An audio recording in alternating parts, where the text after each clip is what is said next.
Training that's very important. The way you swing the club on one leg will help you understand that you don't want to be focusing on weight shift. You don't want to be thrusting off the backside to shift your weight in the downswing. Weight shift happens all by itself as a result of a good swing, okay? So if somebody's saying you're shifting your weight, it's like me saying, hey, your shoes are white. It's just an obvious thing, okay? So to prove this and to demonstrate this, I do this with my students all the time. I do a lot of training with them on one leg, okay? So if I were to set up on my left leg and I were to swing the club back and through without stopping,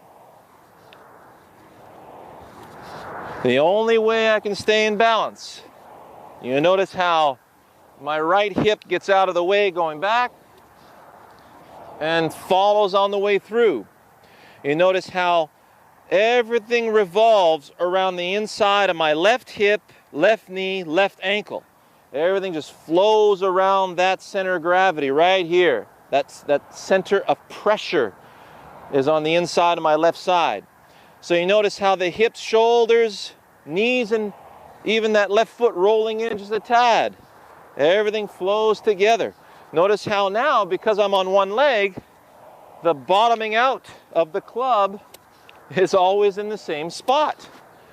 Now, I ask my students quite often, how far do you think I could hit the ball? Like I've got my 5-iron, it's my 195 club.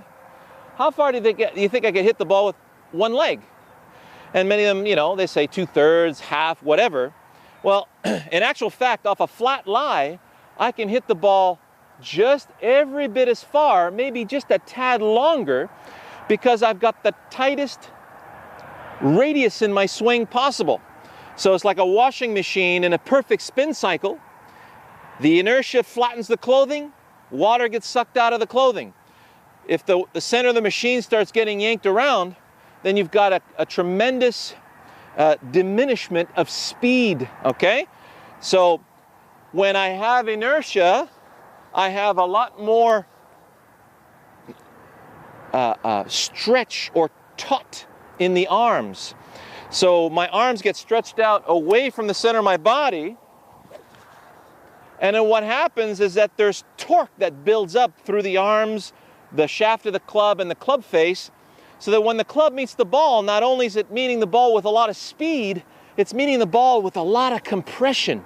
So the ball is really jumping off that club face. If I'm shifting a lot of weight back and through, now I've really diminished the efficiency of my swing.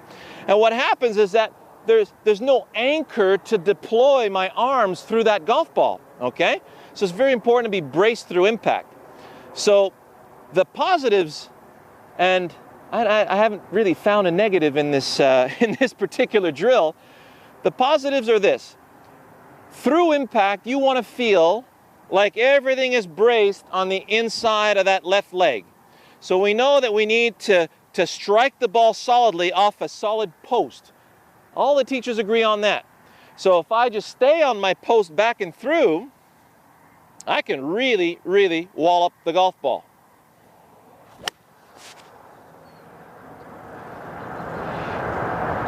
Wow. So here I am, about 195 from the green, and I just flew the green, okay? So next, if we look at from behind here, how you set up this trailing leg. To do this properly, you want to feel very solid through the left hip, left knee, and left ankle, and make sure that you're not collapsed into that left side.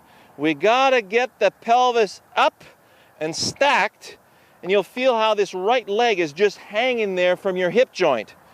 So the right foot is hanging on the inside of the tiptoes. No cheating. Don't put the toes or the ball of the foot flat on the ground. Right on the inside of those tiptoes here. That right foot position is going to help point the right hip in the proper direction. So it really is an oily, relaxed swivel of that butt. So the butt swivels towards the target, and the right side just opens up like a big barn door. Then on the way through, well, I can't thrust off my right side. I'm just using momentum and that range of motion to effortlessly whip that club through impact. So it's open that door, whip it through, and you notice how the right side's just following through. That's all it can do. It's just getting out of the way and then it's following. So there's no resistance from the right side in either direction. So from the front side, really important stuff. You're staying stacked. See how my legs are wide? I'm not collapsed against my left side. I am braced on the inner portion of my left side. So you still have your tilt here, very important. My head is inside my right ankle, my left ankle right here. So now when I swing back and through, look how naturally that weight stays on the inside of my left foot. So from here, as the butt turns, the domino effect, that right leg will feel like it's straightening a little. You'll feel that left knee rotate inward, right inside that left ankle a little. Don't go to the point where you feel strain. It's just a nice relaxed rotation of that left femur.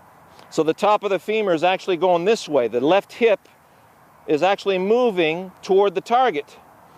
So the left knee can move inside. So you can see the rotation right here in my left leg. I don't want to be doing this. If you feel pressure through the right quad and the right toes, you're doing it wrong. Right here, there's never any pressure that goes to my right side during this at all. So if you can swing the club back and through without stopping,